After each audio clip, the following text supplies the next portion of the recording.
This production is brought to you by the University of Edinburgh.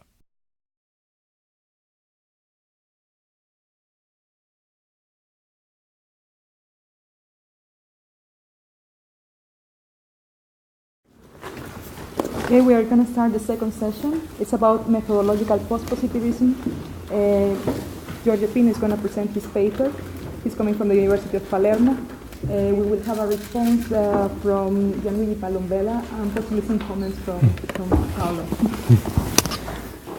Thank you. First of all, I'd like to thank both Paolo and Panagia for their invitation to this workshop.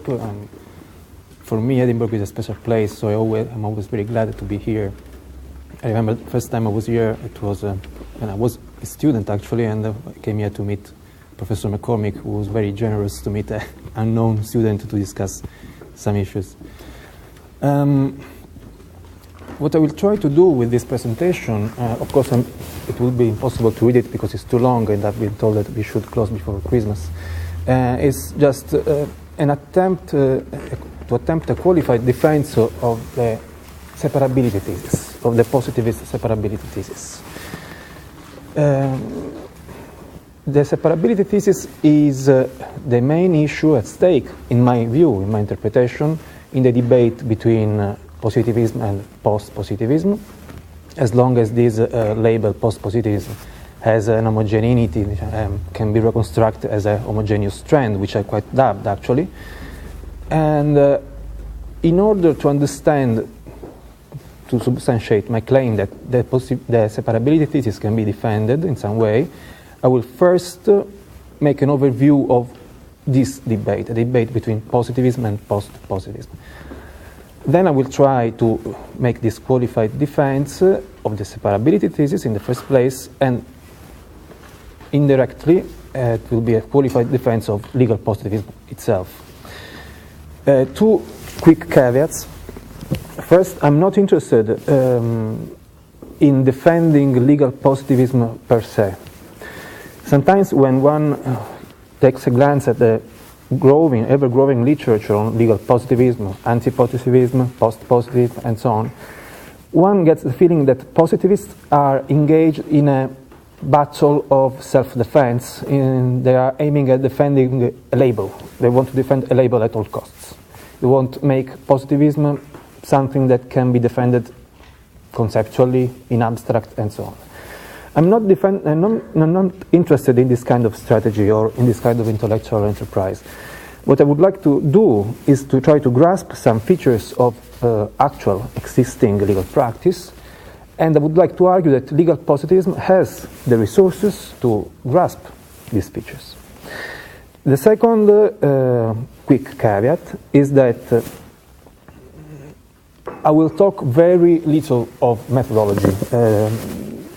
There is also in this field a gigantic literature of the methodology of legal theory, which amazes the people who studies other fields, because there is no comparable amount of methodology, of meta-methodology in other fields. I'm not interested in this. I will quite stick to Bobbio's sense of methodological positivism, which was that Panagia was quoting earlier. According to Bobbio, methodological positivism is the separability thesis, and this entails as a byproduct the possibility of a non-evaluative or descriptive knowledge of the law. But this is a byproduct. The core business of the methodological positivism, for Bobbio at least, is the separability thesis. And this is what I will talk about. In the paper there are some intrusions in the methodological debate, but I don't know if I will have the time to mention them in the presentation. So, first, let's take a synthetic overview to the debate between positivism and post-positivism on the assumption, of my assumption actually, that this debate is mainly about the separability thesis.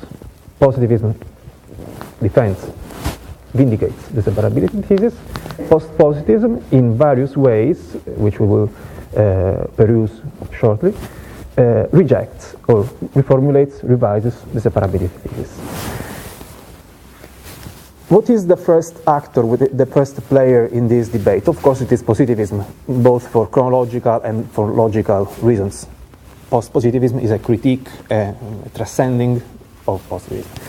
What do I mean for positivism here in this context? I will refer, of course, there are many definitions of legal positivism. Here I will refer to something that might be called standard positivism or paradigmatic positivism. By this label I mean the shape that positivism had in the middle of the 20th century, let's say since the 40s, early 40s until the late 60s, and whose torchbearers were Hart, Kelsen, Bobbio, Ross, and so on. So, I will talk about positivism by making reference to this trend that has some, it is recognizable, it has some homogeneity, some difference within, but has some strong tenets. The strong tenets of standard positivism are mainly two. A positive tenet, a positive claim about the nature of law, and the negative tenet, a negative claim about the nature of law. The positive tenet is the tenet, or thesis, that the law is a human artifact. The law is something that human beings do. The law is something that human beings produce. Law is something that is entirely made by human beings in society to deal with social issues and so on. It's not something that is rooted in necessarily in tradition, in reason, in God, in nature and so on. It's just a device, something that human beings do. It's a product.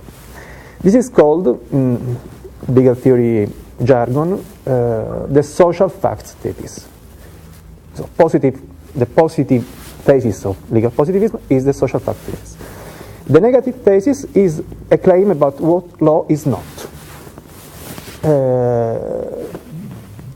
Law is not dependent for its existence, for its validity, on morality. That's the separability thesis. Or rather, it's not necessarily dependent on morality, because the separability entails the possibility of a connection, but it says that it's not necessary. It's not a necessary connection. So the negative thesis is a separability thesis. According to the separability thesis, a legal norm can be valid, can be existent, without being morally just. It could be morally evil. Conversely, a morally valuable rule, a morally valuable principle, is not per se a legally valuable rule, a legally valid rule or legally valid principle, and so on. So, standard positivism subscribed both of these theses. The positive thesis of the social facts thesis and the negative thesis of the separability. To my mind, this brand of positivism, what I called standard positivism, paradigmatic positivism, gave more importance to the separability thesis. Hart is a witness of this. Hart says explicitly that for him, the separability thesis is actually a definition of legal positivism. The separability thesis for Hart, there is the quote from the concept of law in the paper, is legal positivism, and vice versa. So this thesis, these two tenets, the positive and the negative, the social facts and the separability, can be grasped, can be interpreted as two theses about, or two ideas, or two definitions of legal validity, of the existence of laws. Legal validity rests on social facts, human facts, and does not necessarily rest on moral value. So the core business, so to say, of standard positivism is the identification of valid laws and the identification of valid laws, or the definition of validity, rests on the two tenets, the positive and the negative. But actually there is quite more than that for standard positivism, for the standard positivistic interpretation of the separability thesis. According to standard positivism, the separability thesis had a wider range, a wider scope. Hart, Kelsen, Bobbio, and others, Ross of course, consistently applied the separability thesis, the idea that law and morality are not necessarily connected, also to other issues different from the one of validity. Those other issues were interpretation, for instance. Hart says that when the interpreter, the judge, and so on makes his choice, makes his interpretive choice in the area of discretion, on cases of open texture, and so on, area of penumbra, is not necessarily guided by moral reasons. It could be guided by prudential reasons, policy arguments, and so on. Hart and others reiterate the separability thesis also on the level of normativity, of the normativity of law. The obligation to obey the law, if there is one, does not necessarily rest on moral arguments for Hart. Hart is very cautious about that. He never explicitly endorses what others Hart's successors will do, like Raz, McCormick, that the obligation to obey the law can only rest on moral reasons. For Hart it could be prudential reasons, political reasons, the bad man argument, the free rider, and so on. Also, standard positivism applied the separability thesis not only to law, but to legal knowledge, or better to legal theory, to the job of the legal theorists. According to standard positivism, the job of the legal theorist is morally neutral, is value-free, and so on, according to standard positivism. So, what I'm trying to say here is that the main thesis, the thesis that every standard positivist should have subscribed to, is the conjunction of positive and negative social facts thesis and separability thesis regarding to validity, to the concept of validity, to the problem of identification of laws. But for many reasons, for many sociological reasons, sociology of culture, sociology of ideas, standard positivists extended the separability thesis also in other issues, also to other issues.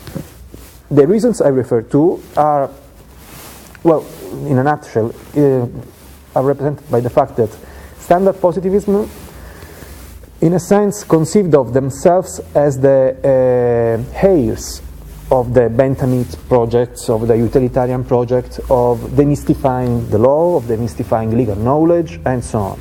And in order to demystifying the law, the key strategy, the key step, is that of separating the law from morality.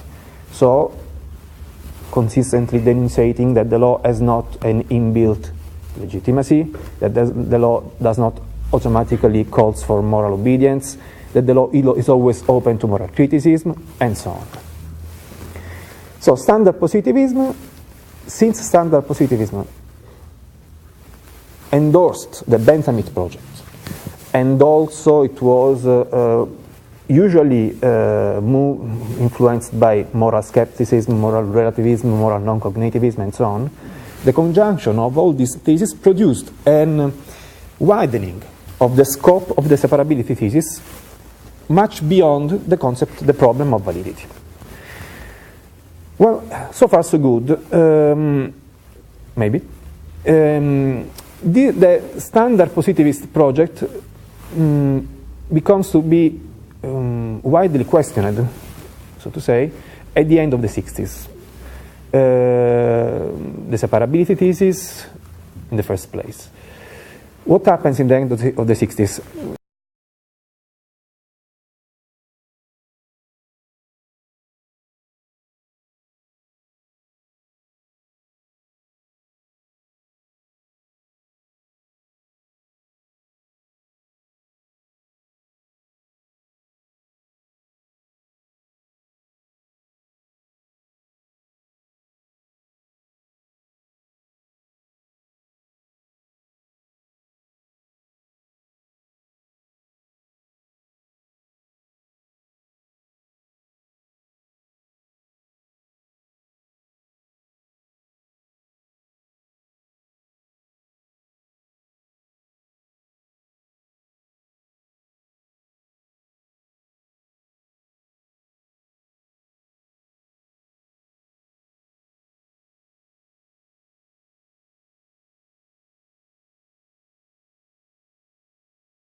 all the attempts at revising the separability thesis.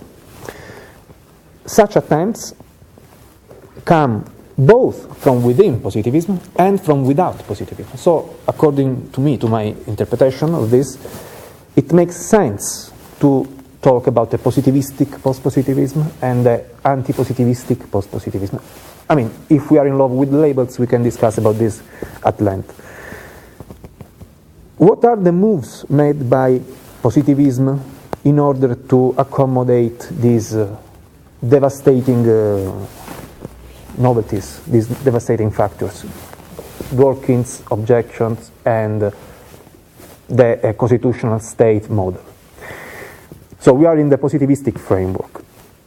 Of course, what positivists do is to revise and sometimes to reject the separability thesis. This happens in three ways, basically. I just mentioned it very quickly. I don't ponder further on them. One way consists in weakening considerably the separability thesis until it becomes a triviality, until it becomes something true almost by definition. In this guise, the separability thesis becomes like this, something like this. It is possibly to conceive, it is conceivable, a legal system in which law and morality are separated. This is the so-called inclusive legal positivism or incorporationism and so on. It's represented by authors such as Jus Coleman, Matthew Kramer, and so on. So the idea is that as long as we can imagine, as long as we can conceive of a legal system in which law and morality are distinct, legal positivism is saved, and the separability thesis is saved.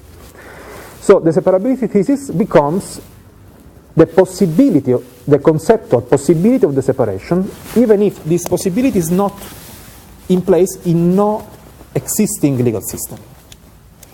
This is a very weak thesis, and the separability thesis, in this sense, becomes almost a truism, something like that. As long as we can imagine, it's true, even if it doesn't exist. Another strategy is quite the opposite. Is that of erasing. We are still inside the legal positivist field. Is that of erasing the separability thesis altogether and grounding legal positivism only on the social source thesis. This is the strategy of the so-called exclusive positivism, hard positivism, Raz, Shapiro, many others. According to this, the law, legal validity, is always and only a matter of fact. Granted that we don't need, they say, to assume the need of any separability or even separation between law and morality. Raz and his acolytes say clearly that exclusive positivism can, indeed must, recognize many necessary relations between law and morality. Once that the sources thesis is granted, once that the sources thesis is saved, is asserted, then we can assume many other relations between law and morality that are also conceptual, necessary, and so on. So this kind of positivism rejects the separability thesis altogether. A third strand in legal positivism is the one we mentioned earlier in the debate and discussion after Karen's paper, is normative positivism. In this version, the separability thesis is not anymore a definitional or a conceptual thesis, but is an ethical and normative stance. It is good, it would be good if the law would be, at least to some extent, separated from morality. It would be a good thing for us, for personal autonomy, for predictability of judicial decisions, and so on, if legal norms, legal standards would be such that they can be applied without resorting to legal argument, to moral arguments. So this is what goes on in the positivistic field when they are in the mood of being post-positivists. I mean, when they want to reframe the separability thesis. Things are a bit more radical in the opposite field, in the anti-positivistic field, because there is, of course, a strong post-positivism which is not positivism. This is, I repeat, an heterogeneous field. I mean, I personally put there Dworkin's Law's Integrity, Robert Alexis' claim to correctness, European continental and Latin American neo-constitutionalism, and so on. Here, the thesis is much more strong, is more radical. The thesis is that law and morality are connected, are related. They are related in important ways, not in trivial ways, and these connections are necessary in culture. So, according to anti-positivism, Dworkin, Alexis, and so on, the relation between law and morality are many, are important, and are necessary. Because of the three characteristics of the relationship between law and morality, legal positivism is both false, because it denies the necessity of the relation, and also uninteresting, because, I mean, at the very least, when they want to work on the separability thesis, positivists make it a trivial thesis, as we said before. This has many implications that are very well known, and I think that many of these implications will be touched upon by Thomas' paper later on. For instance, the fact that the concept of law cannot be reduced also only to factual features. It includes also ideals of justice, principles of political morality, and so on. The fact that there is no sharp or no distinction whatsoever between describing the law and justifying the law. The fact that the study of the law should be pursued by the internal point of view, the point of view of the engaged participant, and so on. Now, what kind of lesson can we learn from this debate that I have summarized very quickly and very roughly? I think that the main lesson is this one. Standard positivism and anti-positivism seem to be affected by the same preoccupation. I don't know if it is a defect, maybe it is. That is that they want to take a single stance on many different topics. I mean to say this. Actually, the problem of the relations between law and morality is a manifold problem.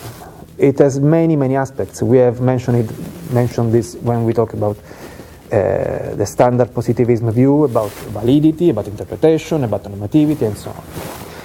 The problem is that both standard positivism and anti-positivist make a single answer to all these questions. Standard positivists say that the single answer is that all the relations are contingent, are just possible, not necessary. Anti-positivists say that all the relations are necessary. Now, I think that we can try, and this is I will do very quickly in the few minutes that are left, you can try to make maybe a third path. I don't know if it's a middle way, but it's a third way, which is this. Legal positivism, as far as I understand it,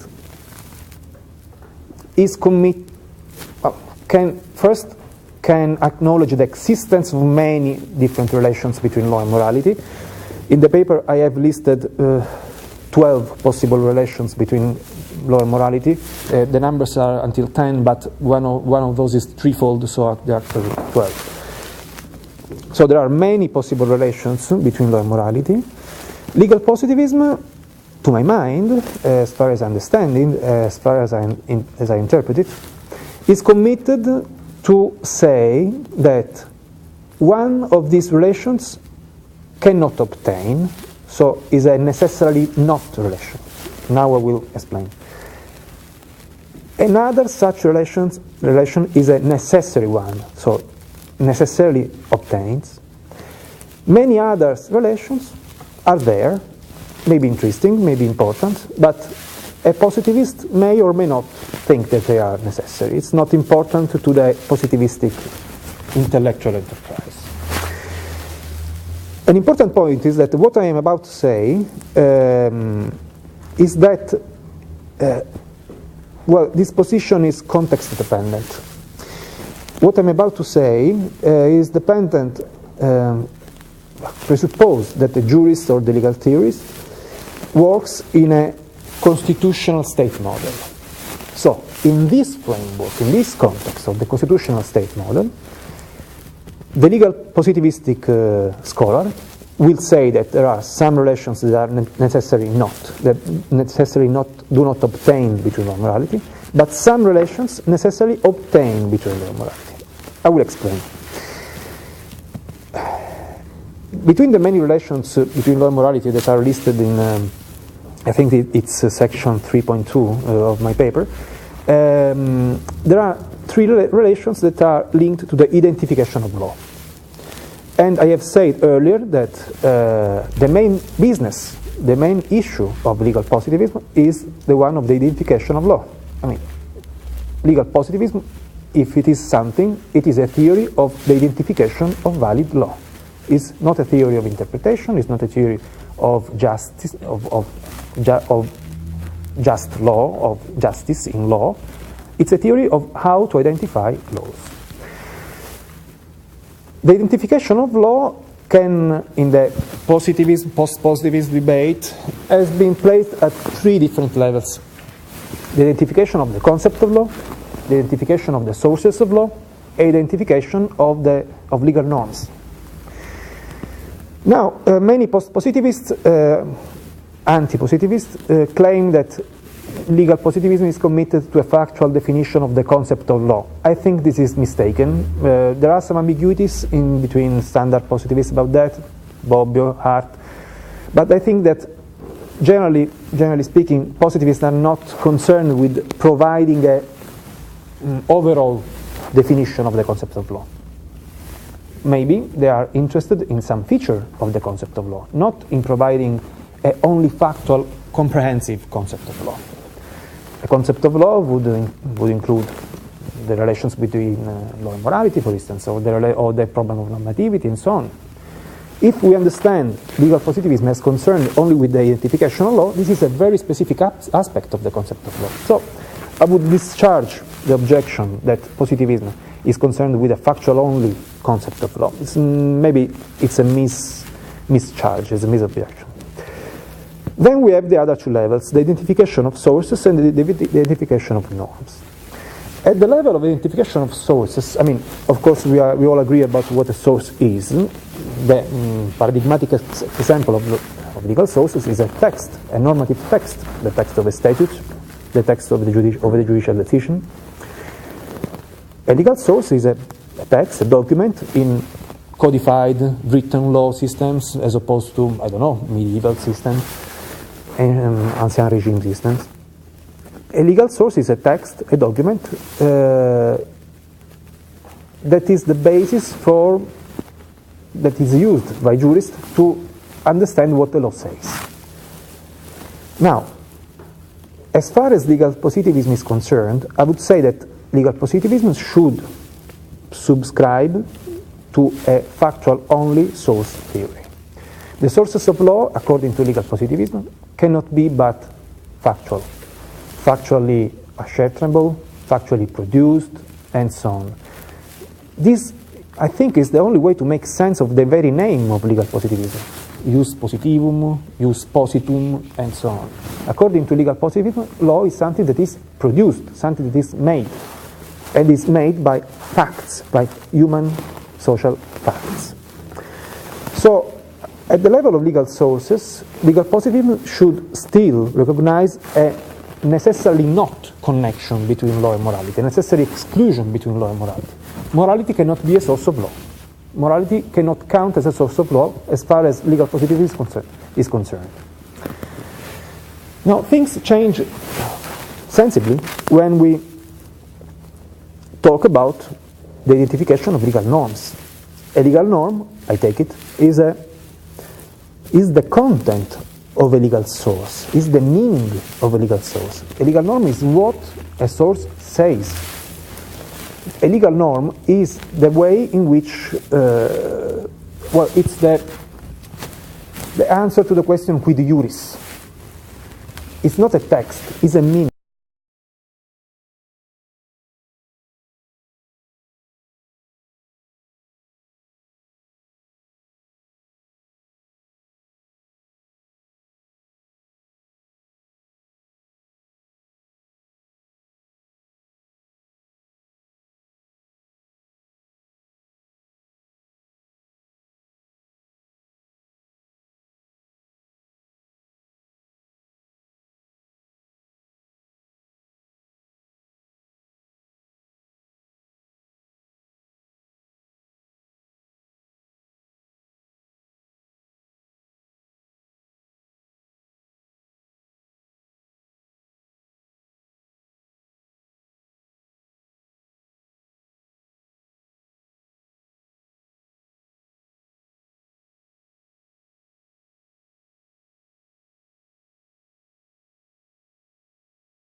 On the level of the identification of norms, not of sources, by way of interpretation and by way of material validity. Now, and this is the conclusion, I think that legal positivism cannot but recognize that. It does not jeopardize the positivist framework as such. legal positivists can do two things now. The road ahead is presents us with an alternative. One alternative is to leave all these things, moral reasoning, moral reading of interpretation, and so on, leave all these things at the terra incognita of unrestrained judicial discretion. So a legal positivist could say, like Kelsen would say maybe, or Ross would say, that, okay, it's just like tossing a coin, it's just like choosing a wine for dinner, it's not rational, the way in which you make sense of these moral clauses and so on. It's rational for the wine. Yes, it's not objective. It's not objective. Yeah. So, that example. Yeah, if you assume, well, but in the end the preferences are not rational. If your preference is for red wine, it is rational to choose red wine, but you cannot rationally argue. For everything. The other option would be to try to elaborate a framework of legal reasoning that could take into account the presence of moral arguments in legal interpretation. And to my mind, this is the most interesting thing that now legal positivists can do to make sense of the law and of their very job also in the model of the constitutional state.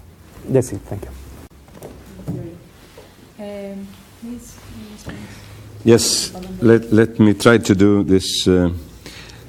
As you have seen, I've read carefully the paper, and as you have also heard from Giorgio Pino's voice, it is a well-squared argument, so a very good mapping of these problems, and I learned a lot, although in my view we always learn again a lot reading exactly almost the same things about legal positivism, anti-positivism, post-positivism and the rest. But it's very instructive, it's very well done, very clear, and making the right points in order to channel our understanding about these things. This said, of course, there is a strong part in which, instead of what he calls a meta-theoretical work, in which Giorgio Pino does a theoretical work. That is, he does present some options that are very important. I mean, the ways in which he identifies 12 different relations between law and morality are instructive, but also useful to open the mind about this matter. And there is a third of the quantity of the paper that is dedicated to his final part, that is concerning precisely how he would imagine, on the basis of existent reality, that is very important, that he passes from abstract, that is a kind of metaphysical or purely conceptual understanding of law that we can do about law even if we are in the 1950. He takes into consideration that we are in 2011. And this is, something that is normally, or maybe sometimes has been forgotten by legal theorists in the pure level. Now, so I would like to comment precisely on this part in which Pino advances some positions, stances as to. Just to clarify, if that happens, that's dealt with fire alarm. Oh yeah, yes, every Wednesday. It's not that people in Adler are completely crazy for fire alarms. It's at 10:53. No, I was thinking last weeks that it was just teaching us that we must stay where we are when there is, because it's, anyway, it doesn't matter. So let me start this. The part has to do with the concept of material validity. The concept of material validity. So beyond the point of positivist separability thesis, there is this notion that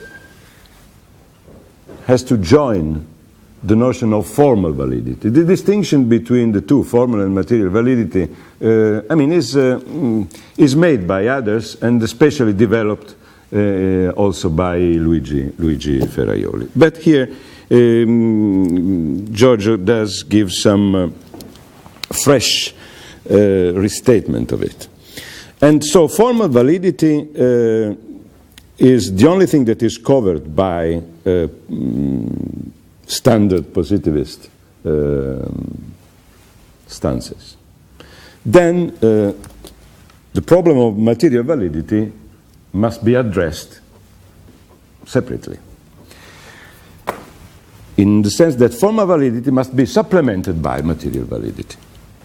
Now, here we must be a bit precise, so I quote a bit from the paper, if you forgive me.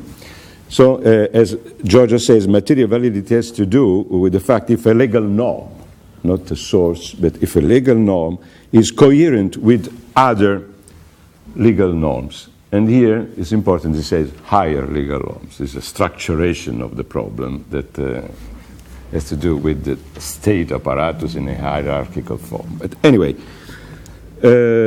coherence with other legal norms. So here I have the first question. I have 4 questions. So this is a simple question that might give you some leash to make a comparison. How do you see the normative coherence thesis advanced by Neil McCormick in this context? The way in which material validity concerns the coherence between legal norms is something that maybe it's nice to compare with normative coherence thesis by Neil McCormick that you at this point, but I mean you do not engage with. Now, a second point. I quote, material validity, you say, is a matter of interpretation. It depends on the content, the meaning of the relevant norms. So it's a matter of interpretation. It depends on the content and the meaning of the relevant norms. Okay, so this is the quote. Now, I perfectly understand that there is there are nuances, and I mean, I cannot just challenge this formulation in a straightforward, aggressive way, but I must synthesize, so forgive me for this. But this is the point. I believe that this formulation is at risk of becoming a bit inaccurate. It implies that formal rules or rules concerning procedures and sources are not considered as to their content and as to their meaning, while on the other side others, as a matter of material validity, are. All of them, all rules are considered as to their content. So the definition doesn't stand of itself. It is, I mean, we cannot say that we do consider only some norms because of their content and under the profile of their meaning. We consider all norms from that point of view. So the definition must be a bit cured. I don't know. I'm sure that there is much sense, because I totally agree on the general matter, on the general thesis. I am on your side on all this, on the kind of material validity. I believe that this is a very important point, but this is precisely the reason why I would like to, you to better develop this formulation, that point. So all rules deserve this appreciation as to their content and meaning. It is that the content of some of these rules is different from those concerning sources. This is another matter. It's different concerning the rules, not our consideration of them as to their content. Anyway, the second matter is, upon what can we found? We should all take care of this problem. It's not something that we can leave Giorgio Pino all the anxieties about these problems that no one has resolved. So I don't ask him to resolve it now, but to consider this. That is, upon what can one found the rather axiomatic assumption, for reasons of room or space in your paper maybe, that such rules concerning sources are not a matter of interpretation. Also, rules concerning sources can be a matter of interpretation. And there have been times very recently in which there have been much interpretation about rules on sources. So, and also this impinges on how we do conceive of the interrelation between interpretation theories and the law. Because we can have just one theory of interpretation. We cannot change theory of interpretation depending on which kind of rules are we going to consider. So, of course, all rules or no rules are subject to interpretation. Therefore, yes, there is a material validity, but it does not depend on whether one considers or not the content of norms. It depends instead on the existence of norms of different content. And to all of them, we do apply our theory, whatever it is, of interpretation. Now, another point. I must be quicker because, I realized that this was just the first question. So, very quick. Formal validity affects sources, you say. Material validity affects norm, and it is, I agree totally on this point. But formal validity is a matter of fact. There's a quote. I say that it is a matter of interpretation for both, either or for none. Now the question is on another different quote. Material validity, you say, requires and depends to surface, is the case of material validity in orders under a rigid constitution. Okay? So I would agree on this if instead of saying a rigid constitution, we would say each legal order with some embedded constitutionalism or some embedded constitution. I understand that there is a logical reason for what you say, but I think that we should try to enlarge the spectrum of the material validity thesis beyond this kind of stricture that is not necessarily required, especially if we have tried to pass, as you do, from the abstract conceptual controversies to the historical state of affairs. So, beyond the strict rigidity of the Constitution, why should we not consider other kind of legal orders that might have some quasi-constitutional or rules of that for their maybe conventional or customary nature do raise to some fundamental level that is considered in practice and holds as a benchmark, despite lacking this kind of formal hierarchical priority in a constitutional rigid setting. This is very important for many reasons. First, because we can see that this can function as a criteria in the rule of recognition, even if it is not in the rigid text of the Constitution. And I believe that this contribution from art is very useful.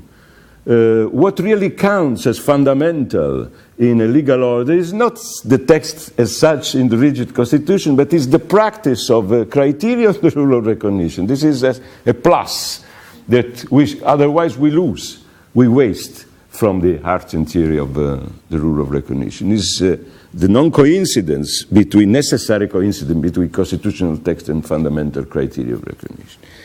And this is important also because we can try to face international law problems or beyond the state problems in which we do not have rigid constitutions from a point of view of the material validity. All the legal order of international law is imbued and with this material validity, instead of being imbued with formal validity, there is no concept of legislation. No, there are other problems that I must skip now. Now, of course, there is the problem of how we control the compliance